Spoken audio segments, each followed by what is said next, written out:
مؤخرا ما بقاش يفرق معايا أكون السيء في رواية أحدهم.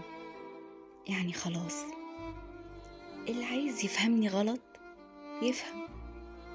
أنا تعبت أشرح وتعبت أبرر وتعبت أطلع في صورة البطل اللي بيسيب نفسه يتحرق عشان الكل يبقى مبسوط. أنا دلوقتي بقيت بختار نفسي، بقيت بختار راحة بالي، بقيت أقول لأ من غير ما اتكسف، وابعد من غير ما اشرح، وارتاح من غير ما احس بالذنب. لان اللي مهم بجد مش هما شايفيني ازاي، المهم انا شايف نفسي ازاي. المهم ان ضميري مرتاح وان قلبي مش شايل.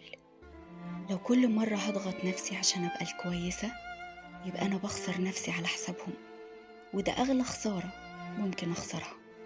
خلي الناس تقول اللي تقوله، اللي بيحبك بجد هيفهمك حتى لو معرفش التفاصيل، واللي بيدور على غلطة عشان يكرهك مش هيستنى يسمعك أصلا. عيش روايتك بطريقتك، خليك البطل في قصتك انت، مش الكومبارس في حكاياتهم. وسلام على اللي اختاروا نفسهم حتى لو اتقال عليهم ألف حكاية مش حقيقية.